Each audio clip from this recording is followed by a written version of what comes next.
Hello everyone, बहुत बहुत स्वागत है आपका पीपल पाठशाला यूट्यूब चैनल में।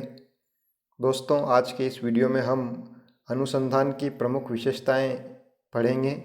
इससे पहले वाले वीडियो में हमने अनुसंधान का अर्थ और उसकी परिभाषाएं यानी कि मीनिंग ऑफ रिसर्च और उसकी डेफिनेशन पढ़ी है।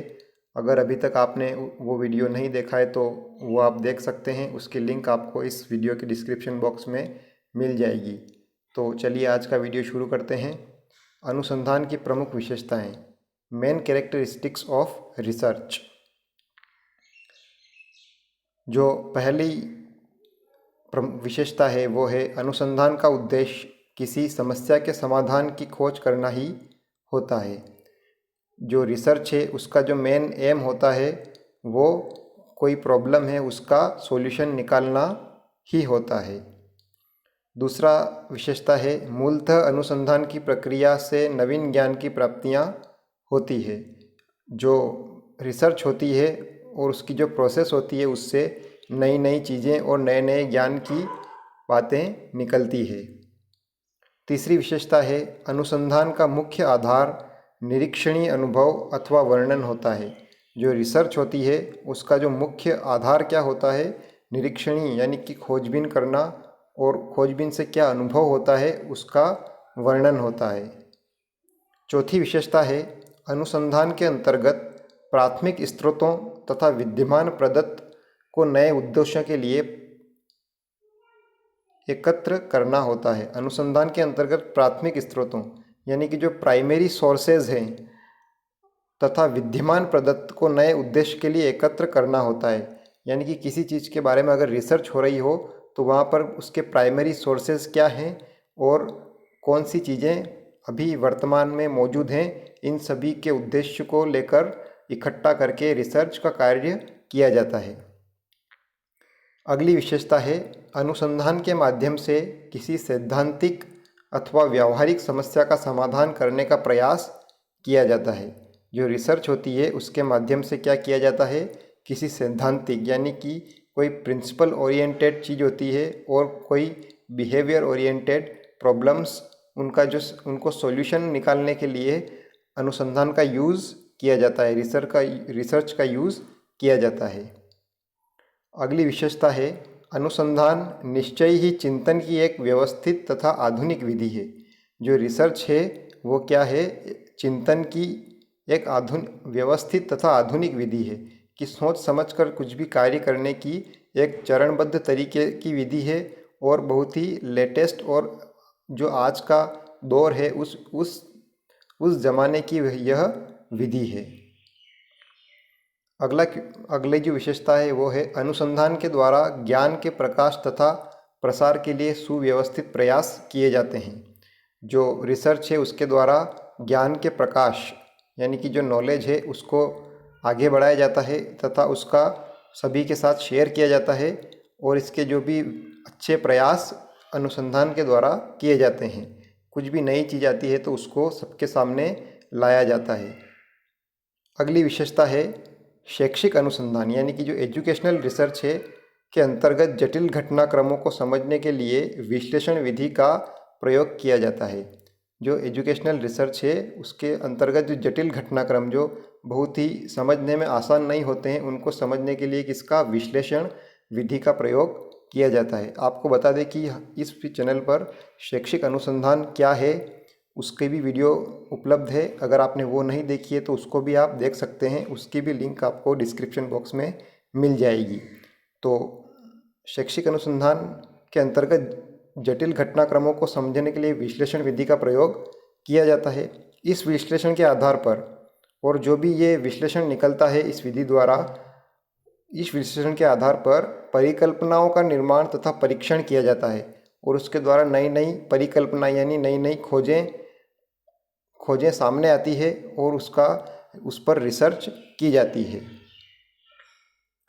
अगली जो विशेषता है वो है अनुसंधान के द्वारा अनुसंधानकर्ता के धैर्य का भी परीक्षण हो जाता है। जो रिसर्च होती है उसके द्वारा जो रिसर्चर हैं, अनुसंधानकर्ता है, उसका पेशेंस, उसका धैर्य का भी परीक्षण हो जाता है क्योंकि इसमें बहुत टाइम लगता है। कुछ रिसर्च होती है जो बहुत लंबी चलती है और कुछ अनुसंधान ऐसी होती है जो कम समय में पूर्ण हो जाती है। तो इसके द्वारा जो रिसर्चर है उसके भी धैर्य का परीक्षण हो जाता है। अगली विशेषता है, अनुसंधान में कभी कभी साहसी तथा निर्णयन का भी आवश्यकता होती है। जो रिसर्च होती है उसमें कभी कभी क्या कि कुछ साहस की आवश्यकता होती है, शक्ति की आवश्यकता होती है और निर्णयन की भी आवश्यकता होती है। निर्णयन यानी कि एक डिसीजन मेकर की आवश्यकता होती है। किसी भी ऐसी सिचुएशन आ गई जहाँ पर आपको कुछ बोल्ड डिसीजन लेना पड़ता है, तो उसके लिए ऐसे व्यक्ति की आवश्यकता होती है जो समय पर अच्छे से अच्छा डिसीजन ले सके। इसके द्वारा अनुसंधानकर्ता की निर्णय क्षमता का भी स्तर का ज्ञान हो जाता है। तो अनुसंधान के द्वारा जो रिसर्चर होता है, अनुसंधानकर्ता, उसकी निर्णय क्षमता यानी कि उसकी जो डिसीजन पावर है वो उसका माइंड जो है किस प्रेशर में कैसा काम करता है उसका भी ज्ञान हो जाता है। अगली विशेषता है, अनुसंधान की प्रक्रिया पूर्णतः से वस्तुनिष्ठ प्रक्रिया होती है। जो रिसर्च की जो प्रोसेस होती है वो पूरी तरह से ऑब्जेक्टिव होती है, यानी कि उसमें हमारे पास बहुत सारे ऑब्जेक्ट उपलब्ध रहते हैं, उसमें से हमको रिसर्च करके जो सही चीज़ है उसको छांटना होता है। अनुसंधान के अंतर्गत व्यक्तिगत पक्षों तथा भावनाओं को महत्व नहीं दिया जाता है। जब रिसर्च होती है तो वो पूरी साइंटिफिक रूप से होती है। इसमें क्या है कि जो व्यक्तिगत पक्ष यानी कि किसी के जो पर्सनल वैल्यूज़ होती है और किसी की इमोशन को पर ध्यान या महत्व नहीं दिया जाता है। तो अनुसंधान एक टू द पॉइंट होता है। इसमें किसी पर्सन को फेवर में रखकर या किसी की इमोशंस को फेवर में रखकर ध्यान नहीं दिया जाता है। अनुसंधान कार्य के अंतर्गत आलेख सावधानीपूर्वक तैयार किया जाता है। जो रिसर्च का कार्य होता है उसके अंदर जो भी आलेख होता है, जो भी जो नक्शे होते हैं उनको सावधानीपूर्वक तैयार किया जाता है, क्योंकि उससे ही आगे भविष्य में एक नए रिसर्च के द्वारा जो भी चीज़ें तैयार होती है उसको जो आगे का भविष्य, आगे की जो पीढ़ी है उसको फॉलो करती है, तो उसका अच्छे से सही होना आवश्यक होता है।